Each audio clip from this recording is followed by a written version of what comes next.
Ha seni. Hadi bakalım da şu bir var. Ay çok iyi ya.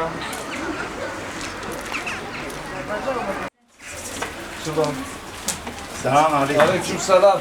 Merhaba. Başkanım hoş geldiniz. Hoş bulduk, sağ olasın. Nasılsın, iyisin? Çok şükür hamdolsun Allah'a. Keyfin iyidir. Siz sormalıyım sağ olasın. Kaç yıldır böyle asansörün yoktu senin?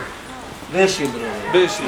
Sen orada 8 Hem getirdik asansörü, sana söz vermiştik değil mi? Valla başkanım ben yani şimdiye kadar hiçbir yani sizden başka sözü yerine getiren görmedim. Ben öyleyim. Allah Ben sizden desem razı he, olsun. Ve sizden- emeği geçen bütün Ali Sami amcam, ondan sonra Osman Bey, Hacı olan emeği geçen ilk başta siz, Allah razı olsun.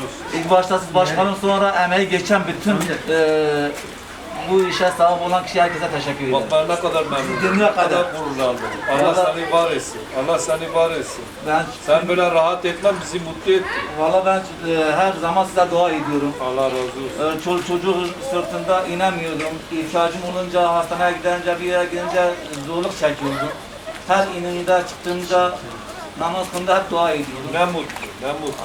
Allah sizden razı olsun. Sizden de. Cenab-ı Allah sizin işi gücünüzü Sizden rast de, gelsin siz bizim inşallah. kardeşimizsiniz.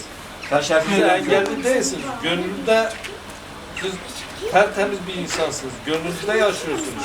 Ben dünya kadar Bizde engelli yok. Yeter ki gönüllerimiz bir olsun. Onu Biz demek- kardeşiz. Sen bizim vatandaşımızsın, insanımızsın, halkımızsın. Bunu yapmak bizim görevimizdir. Sizle ilgilenmek bizim görevimizdir. Biz Doğru. yapmak mecburiyetindeyiz. Teşekkür ederim başkanım. Ben size teşekkür ederim. Allah hayırlı uğurlu Sağ etsin. olasın başkanım. Allah Çok da razı olsun. memnun ettim. Bu iyiliği hayatta unutmam. Çok sağ olasın. Çok teşekkür ederim. Allah Cenab-ı Allah işin gücünü Çok rast sağ etsin. olasın. Çok teşekkür ederim. Ve engeller gününüz için kutluyorum. Teşekkür ederim başkanım. Başkanım Sağ bir olasın. çay içelim. Çok sağ olun. Başkan çay hazırdır. Çok sağ olasın. Çok dua ediyorum. Allah işin gücü rast gelsin Çok sağ inşallah. olasın. Güle güle olsun abi. Teşekkür ederim. Sağ olasın. Ama olmaz bir çay.